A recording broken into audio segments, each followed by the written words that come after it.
করে বলেন আল্লাহুম্মা আমিন। আর যেইগুলো বাদ আছে, এখনো সময় আছে, এখনো কিছু কিছু রাত্র আছে, এই রাত্রগুলো আল্লাহ তাআলার কাছে কেঁদে কেঁদে আল্লাহ তাআলার কাছে চাইতে হবে। কথা বলেন ঠিক কিনা? আল্লাহ রাসূল সাল্লাল্লাহু আলাইহি ওয়াসাল্লামের কাছে এক ফেরেশতা নাযিল হন। নবী করিম সাল্লাল্লাহু আলাইহি ওয়াসাল্লাম তিনি একবার খুতবা দেওয়ার জন্য মিম্বারে ওঠা শুরু করলেন। এরপরে প্রথম সিঁড়িতে যখন পা রাখলেন, পা রাখার পরে নবী করিম সাল্লাল্লাহু আলাইহি সাল্লাম আমিন বললেন উচ্চ স্বরে। আর এইরকম ভাবে সাহাবায়ে কিরামরা বসে আছেন, তিনারা খুব খেয়াল করে থাকতেন, হায় হায় হঠাৎ করে আমিনের আওয়াজ। এরপরে দ্বিতীয় পায়ে যখন দ্বিতীয় পাটা সিঁড়ির উপর রাখলেন, এরপরে আল্লাহ রাসূল সাল্লাল্লাহু আলাইহি ওয়াসাল্লাম আমিন বললেন। এরপরে যখন 3 নম্বর সিঁড়ির উপরে পা মুবারক রাখলেন, রাখার পরে তার মধ্যে আমিনের আওয়াজ পাওয়া যায়। এরকম যখন অবস্থা হয়ে যায়, বয়ান যখন শেষ হয়ে যায়, খুতবা যখন শেষ হয়ে যায়, নামাজ শেষ হয়ে যায়, আর কেউ মসজিদ থেকে বের হয়ে যায় না।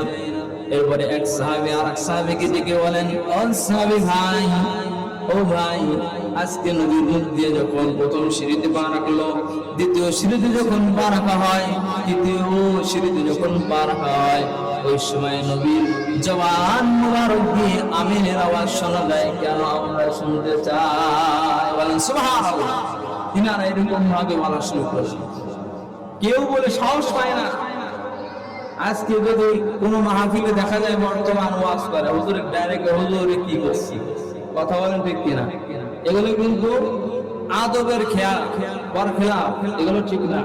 আপনার এক জায়গা থেকে এক ওয়াজ শুনতে পায় না, পবিত্র আলোক শুনছেন, এইভাবে ডাইরেক্টলি উচ্চ স্বরে হুজুরদেরকে বলা আদবের খেয়াল খেলাফ, আদবের ঠিক না। এই জন্য সম্মান দেখা যায় না, এগুলো খেয়াল রাখবে ইনশাআল্লাহ। যদি এখন প্রশ্ন দরকার হয়, এনাকে লিখিত দিবেন, না হয় 1 লাখ আপনি সংশোধন করবেন ইনশাআল্লাহ। এরপর আল্লাহ রাসূল সাল্লাল্লাহু আলাইহি ওয়াসাল্লাম তিনি যখন মসজিদের মিম্বার থেকে নামলেন, সবার সামনে বসলেন, এক সাহাবী দাঁড়ায় বলছেন, ইয়া রাসূলুল্লাহ, আজকে একটা জিনিস দেখলাম। কি জিনিস? বলে, আপনি যখন প্রথম সিঁড়িতে পা রাখছেন আমিন বলছেন, দ্বিতীয় সিঁড়িতে তৃতীয় সিঁড়িতে যখন পা রাখলেন, 3 বার আমিনের আওয়াজ শোনা গেল। ইয়া রাসূলুল্লাহ, ইয়া হাবিবাল্লাহ, এর কারণ কি আমরা জানতে চাই। ওই সময় আল্লাহ রাসূল সাল্লাল্লাহু আলাইহি সাল্লাম তখন বলে, তোমরা ভালো করে শোনো না। ওই সময় বান্দা আল্লাহ রাসূল সাল্লাল্লাহু আলাইহি সাল্লাম তখন চেষ্টা শুরু করলেন, আমি যখন প্রথম সিঁড়িতে পা রাখলাম, ওই সময় ডাক দিয়ে বলে, ও সাহাবায়ে কেরামগণ, যখন আমি প্রথম সিঁড়িতে পা রাখলাম, পা রাখার পরে ওই সময় সঙ্গে সঙ্গে হযরত জিবরাইল আলাইহিস সালাম আমার কাছে ওহী নিয়ে আসে। বলেন সুবহানাল্লাহ। কি ওহী নিয়ে আসে? যখন আমি প্রথম সিঁড়িতে পা রাখলাম, পা রাখার পর ওই সময় তিনি বলেন যে, ইয়া রাসূলুল্লাহ, ইয়া হাবিবাল্লাহ, যার পিতামাতা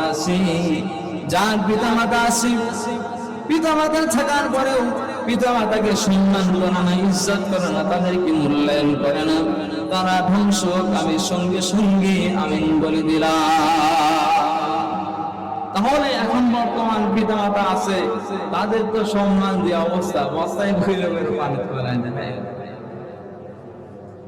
এরপরে যখন সিঁড়িতে পা রাখলাম, পা রাখার পরে আল্লাহ তাআলা বলেন, আল্লাহ রাসূল সাল্লাল্লাহু আলাইহি ওয়াসাল্লাম বলেন যে, ইয়া রাসূলুল্লাহ, ইয়া হাবিবাল্লাহ, আপনার নাম যখন কোন বান্দা উচ্চারণ করার পরে যখন আপনার নাম শোনা পড়ে, হযরত মুহাম্মদ এই নামটুকু শোনা পড়ে, তাদের মধ্যে সাল্লাল্লাহু আলাইহি ওয়াসাল্লাম অর্থাৎ দরুদ শরীফ বের হয় না, আল্লাহ রাসূল সাল্লাল্লাহু আলাইহি সাল্লাম বলেন, জিবরাইল আমাকে বলেন সেও ধ্বংস। আমি তখন বললাম আমিন। তাহলে আল্লাহ রাসূল সাল্লাল্লাহু আলাইহি সাল্লামের যখন নাম উচ্চারিত হয়, কেউ যখন বলে, আর যেই বলুক না কেন, সঙ্গে সঙ্গে কি পড়তে হবে বলেন? দরুদ শরীফ পড়তে হবে, সাল্লাল্লাহু আলাইহি ওয়াসাল্লাম পড়তে হবে। এই আমল ইনশাআল্লাহ হবে তো? এরপরে 3 নম্বর সিঁড়িতে যখন পার হলাম, হযরত জিবরাইল আমিন আমার কাছে এসে বললেন, যে ব্যক্তিরা রমাদান মাস পাইছে, রমজান মাস পাওয়ার পরে বান্দা এরপরে নিজের গুনাহটা মাফ করাইতে পারে নাই, সেও ধ্বংস হয়ে যায়। বলেন নাউযুবিল্লাহ। ওই সময় আমি আমিন বলে দিলাম। এখন বলেন, আমাদের নবীর বদদুয়া আছে না নাই? গুনাহ যদি না মাফ করাইতে পারি, তাহলে বান্দা আল্লাহ রাসূল সাল্লাল্লাহু আলাইহি সাল্লামের বদদুয়া কিন্তু আছে। এই জন্য এখনো সময় আছে, এখনো দামি দামি রাত্র আছে। এই রাত্র বেলায় সময় দিয়ে আল্লাহ তাআলা কাছে কেঁদে কেঁদে আল্লাহ তাআলার কাছে বলেন, আল্লাহ কতই না গুনাহ করলাম, আল্লাহ আপনার যত নিয়ামত দিয়েছেন নিয়ামত গুলো ভক্ষণ করে শেষ করে দিলাম। আল্লাহ এই যে আমরা এখান থেকে কোন জায়গায় গেলে একটা গাড়ি ভাড়া দিতে হয়, আর আল্লাহ তাআলা আমাদেরকে 2 পা দিয়ে সে শক্তি দিয়েছেন যে এখানে খুশি সেইখানে যাইতে পারি, কোনো ভাড়ার প্রয়োজন হয় না। এরপরে বান্দা যদি আপনি কোনো কিছু দিয়ে ক্যামেরা করতে চান, ভিডিও করতে চান, তাহলে বান্দা ক্যামেরার প্রয়োজন হয়, টাকা ছাড়া হবে না। কিন্তু আল্লাহ তাআলা আপনাকে জন্মের পর থেকে 2টা চক্ষু দিয়েছেন, জন্মের পর থেকে মৃত্যু পর্যন্ত আপনি দেখবেন, কোনো টাকা লাগবে না।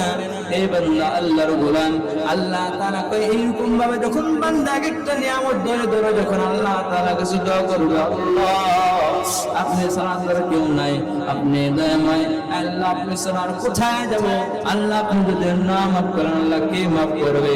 ওই সময় বান্দা আল্লাহ তাআলা ফেরেশতাদেরকে ডেকে ডেকে বলেন, ও ফেরেশতা একটু চোখ খুলে তাকায় দেখো, তোমরা বলেছিলে বান্দা নাজিল করার দরকার নাই, সৃষ্টি করার দরকার নাই। এই দেখো তাকায় দেখো, চোখের পানি ফালায়া ফালায়া আমার দেখা নাই, আমার কাছে দোয়া করছে, আমি আল্লাহ তাআলা তাদের জিন্দেগীর সমস্ত গুনাহগুলো মাফ করে দিলাম।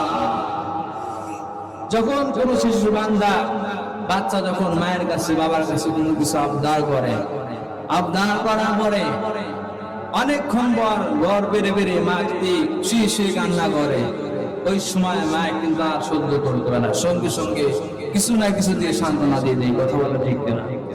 ঠিক ওইরকম ভাবে কোনো বান্দা যখন অন্যায় করে, আল্লাহ তাআলার কাছে হাত তুলে দোয়া করে আর কান্না করে, আল্লাহ তাআলা বলেন যা তোকে মাফই করে দিলে, বলেন সুবহানাল্লাহ। এই জন্য বান্দা সামনে যে রাত্রিগুলো আছে, আল্লাহ পাক রব্বুল ইজ্জত আমাদেরকে আল্লাহ তাআলা থেকে আমাদের সমস্ত গুনাহ